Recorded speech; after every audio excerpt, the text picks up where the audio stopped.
Yeah, I'm Marcus. My name is Marcus Violette, and I live in North Germany. I was born in England, UK, but I've lived in Germany for over 25 years. And I work in various different realms of theatre. So I work with a company. We tour mainly in the German-speaking area, but we've worked also in France. We were in Morocco. We've been to Sweden, Holland on tour, but mainly in the German-speaking area. And we do fairy tales, but very, very physical theatre, movement, dance, music, eurythmy. I also work as a teacher in various schools, high schools, for performing arts in Cologne. I also work in affiliation with an academy in Bonn in Germany, together with a university in Los Angeles, where they have a theatre arts program, and I've been doing that for the last over 10 years. And I do a lot. Apart from physical theatre, I do a lot of speech as well. But I always mix the speech with movement. It's very rare that I just speak. And I also do lots of clown work, modern clowning, which I also teach as well. So it's like sort of poetic comedy work. Yeah. I also work quite a lot with a group in Switzerland, in Basel, and that's more focused on spoken theatre. Yeah.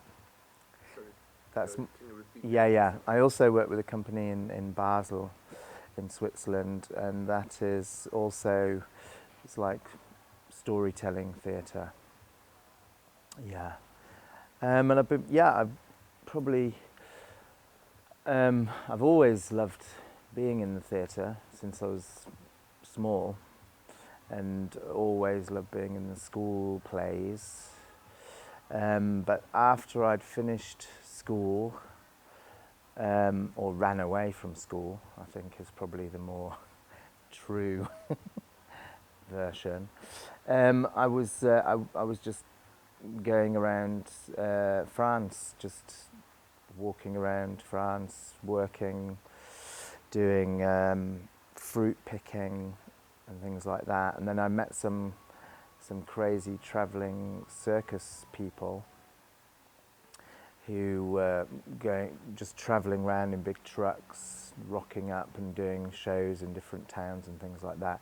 And that was quite interesting, inspiring, new for me, because I'd always been interested in that. So when I went, and then at some point I ended up doing because I had quite a few years where I didn't really know what to do. My parents were still very influential, and they were like, you should do something else, not just do theatre, you need to do something else before, if you want to do theatre, do something else first. How do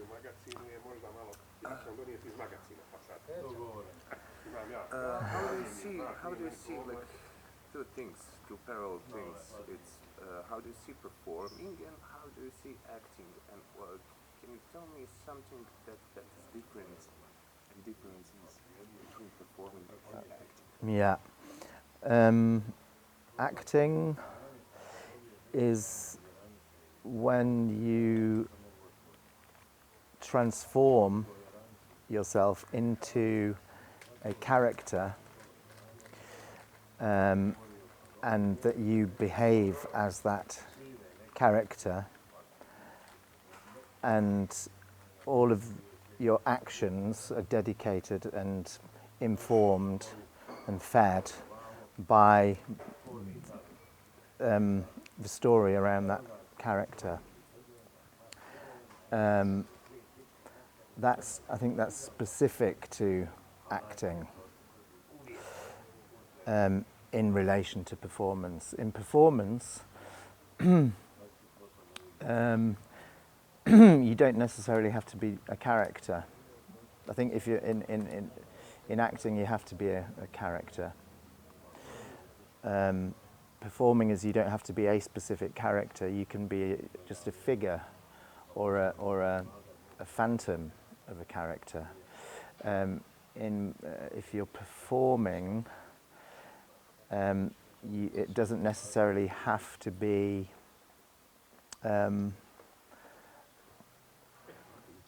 part of a narrative. And I'm sure you can also act and it doesn't have to be part of a narrative. But the thing about acting is, so if you see somebody acting, you start to make connections to yourself, how you relate to the actor like yourself. You find yourself within that character and understand that character. Can you go crazy when you're psychologically making a character? Yeah, I think it's possible. Well, I often think it's kind of like a very good example of this is when you're like 16 and you want to impress a girl. Let's just take this as an example. I think it's quite a good one. And so you imagine this person that you want to impress. It doesn't have to be a girl, it could be a boy. But you imagine this person that you'd like to impress. So you start to already create this person in your mind you don't know really what impresses them necessarily, because you're taking it just from what you see very often, or fragments. So you start to create a person in your mind of this other person that you want to impress. And then you go one step further and you start to behave to serve this imaginary person that you've created in your mind to impress them. So you're transforming your behavior to impress something which you've made up yourself. And I think parts of acting are quite similar to that. You're transforming yourself in order to make somebody else think something about you, for example. Is it hard to find line between imagination and reality? I think that depends on who you are. Personally, I don't think I have that problem that I can't decide between imagination and reality. But then again, how do I know that I am me? How do I know now that I'm not somebody who I'm not saying something that I want to impress somebody who might see this video about what I know about acting? And how do I know really that it's me saying it? And the only reason why I think I know it's me saying it is because I can reflect on the possibility that part of me might be lost somewhere through the whole process of what's happened to me in my life. So I mean, to be honest, I find that every year I look back on the year before and say, oh my God, I didn't know anything. I was lost. What was I thinking? But now, well, every day, but sometimes it's stronger. And so like now I'm like, I kind of feel I know what I'm doing and I understand why I'm doing things and who I am, and I feel like I'm on the right track. But in a year I could like look back and think, what the hell were you doing? So on that level, I think it's always hard to know what's real and what's the imagination. But to go really crazy, I think it is also possible. You can I think some people can really lose themselves in roles. Some people lose themselves in roles in life, and then when they act, they're themselves as well. It can work the other way around. And when you say on the rehearsals and workshops, like take it seriously. Yeah. Like take seriously, play it seriously, or communicate with me seriously, like non-verbal communication. Yeah. What do you think? Yeah. What I mean is if you're working with your imagination or with your body, to taking it seriously, I think what I really mean by that is give your full attention to the moment.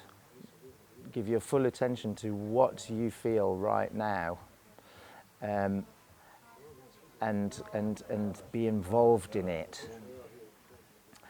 And I think I always say that when I see people are falling out of the concentration, so they're dropping out of the special situation of being in the working purely with imagination and concentration, and falling out into their daily habits. Because I think in the workshop situation you have the opportunity to become aware of your daily habits and repetitions and gestures and feelings, to broaden your whole inner life, really. And I think when I say take it seriously, I mean engage with it, engage with what comes up. Sometimes nothing comes up, and that's also, you can take that seriously as well. What's in the nothing? Yeah. Yeah. Aren't you afraid of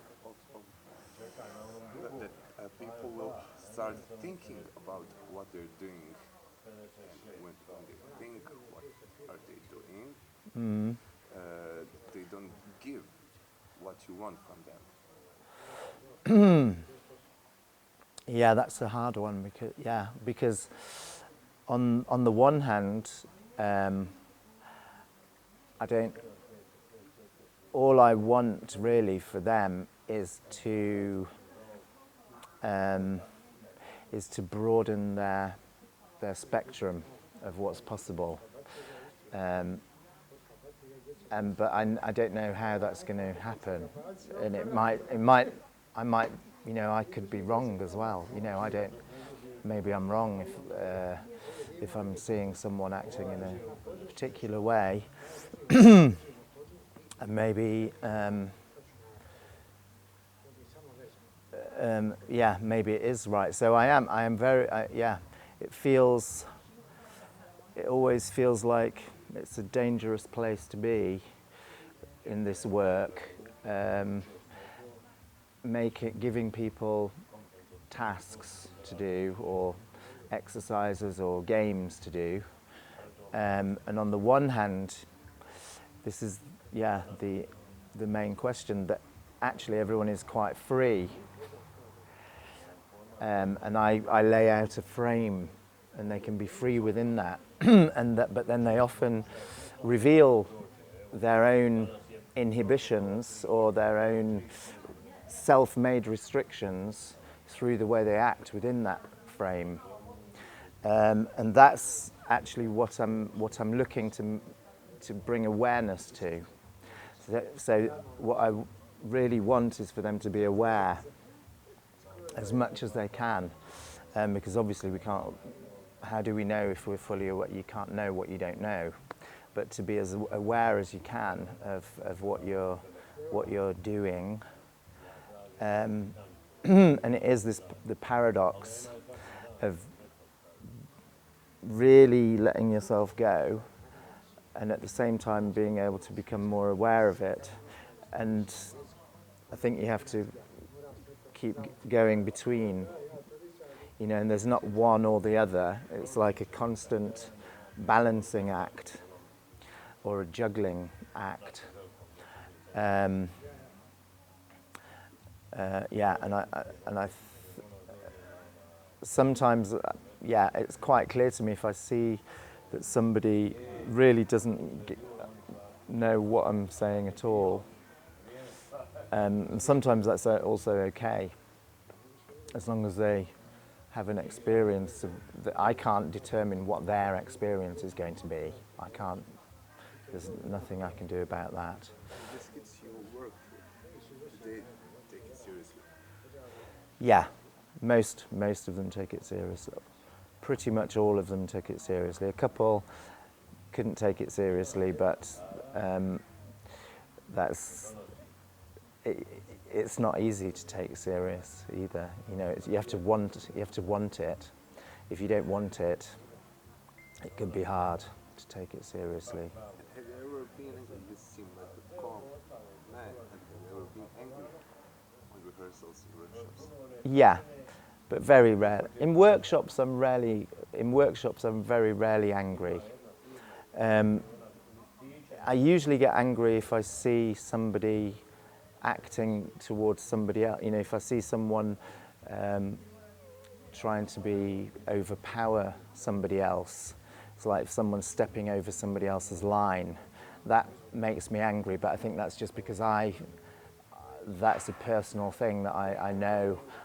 I react if somebody steps over my line. But I don't get angry. I try my best to try and see it from another angle, and it's quite easy actually to do that when you're really outside. That's why sometimes I don't like, sometimes you have to join because there's an odd number if you're doing couples work, and then I have to join in and be part of the exercises, and that's when I have to be more careful.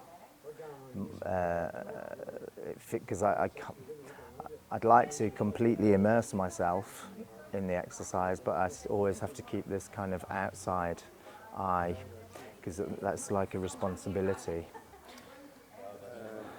You've been in England, Italy, you live in Germany, now you're in Bosnia. Is there a difference between performing in Bosnia and performance in Bosnia and in Germany and the rest of the world?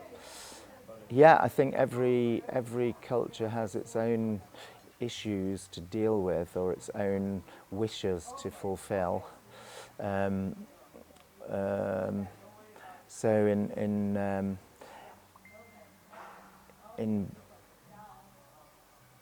Bosnia, up to now, because it's summer, I've only seen one theatre performance, and it's Corona time, so I've only seen one theatre performance at the SARTR. That was the premiere of their latest production, and I found that really interesting. That was a performance. That really was a performance, I would say. It wasn't a drama. It really was a sequence of events strung together in different pictures.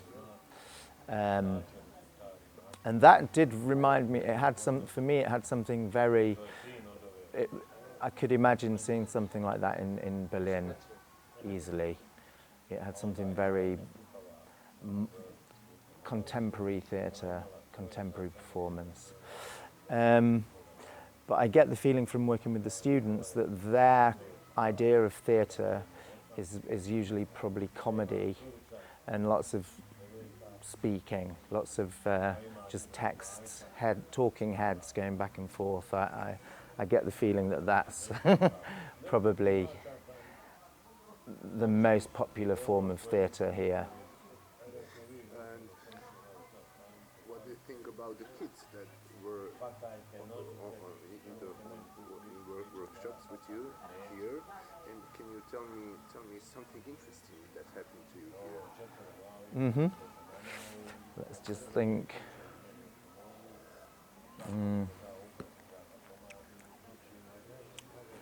I mean, it's all interesting, really, but to be more specific,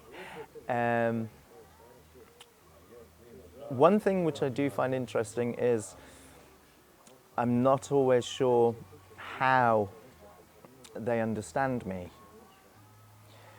So I feel I also feel quite restricted in my use of language. I'm trying not to be too complicated in the language. I'm trying to be as simple as I can. But I'm also trying to show as much as possible so that they can just work with me. So that is very interesting to see how some children who don't seem to understand me at all really do understand by seeing, by going through the movement. Others don't, but the ones who do, I always find that really interesting to see. What I also found very interesting was how. I'll just wait a sec, shall I? No, No, it's okay. Ah, yeah, okay. This is the range. Yeah, okay. So, for example, yeah, because most of the kids are just used to doing speech theatre, just spoken theatre, this is actually quite new for all of them, what we've been doing. And that is really interesting to see, because I haven't seen that for a while, because in Germany it's not necessarily totally new. If I work with drama school students, you know, it's maybe new things, but the whole concept isn't new. And you see, for these guys, the whole concept is new. And so when you gradually start to see them all, you see them working, and you see they're digesting, and they're working, and they're questioning themselves, and I also know that I have to be very clear in my intention about why we're doing this, because it's easy to question, and of course, because I've done it for years and years and years, I know why I'm doing it. But through doing this again and seeing how they've been working and suddenly having realizations of what we're doing, and then in what they've been saying at the end of the workshops, or during as well, it's sort of called on me to renew my whole concept of why we do this, why we do these exercises and works, and it's been really good for me. I've found like another level of depth of what's important about this work. Yeah. It's official question. Yeah. And what's the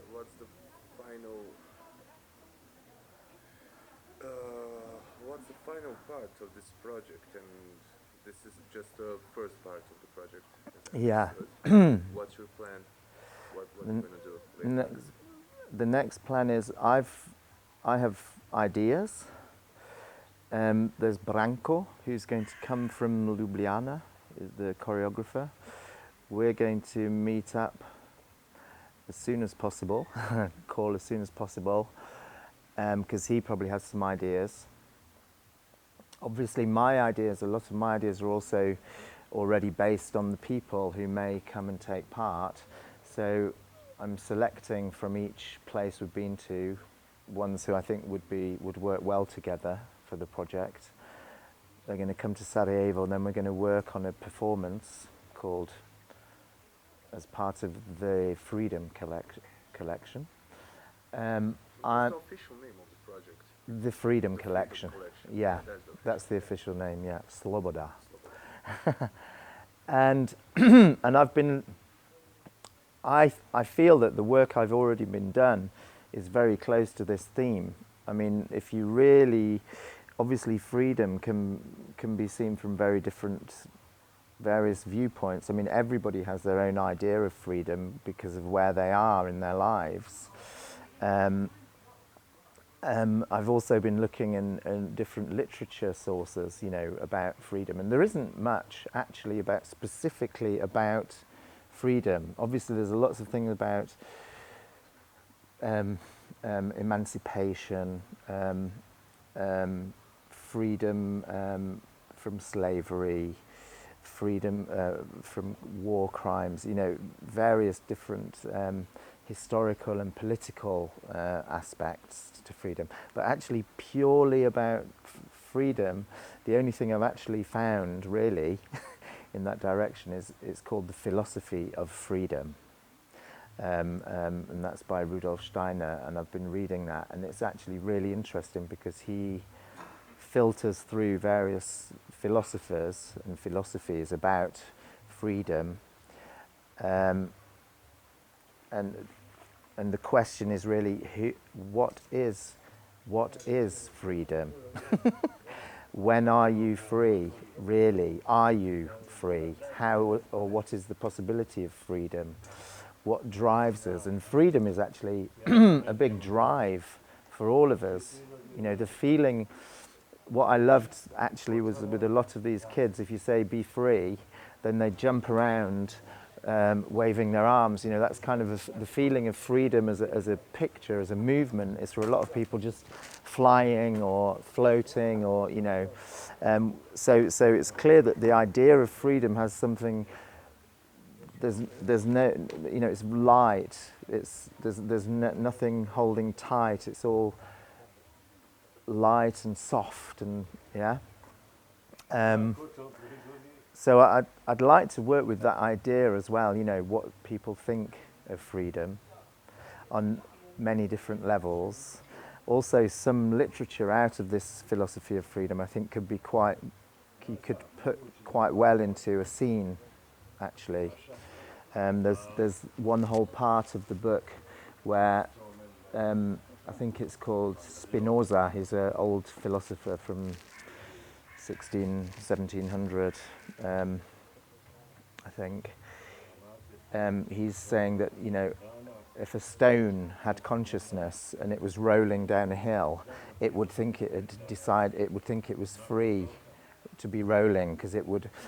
But it wouldn't. But it's not aware of how it began to roll. But it thinks it's free and deciding to roll itself if it had a consciousness. So I think that's quite an interesting, you know, start. Where does the actual intention begin? The baby wants to drink milk. It needs to drink milk. It's not free. It can't. It's not free to decide. And where does this stop? This whole chain of needs that the human beings need. Is there a moment where that chain of needs can be broken and something really free can come out of the human being?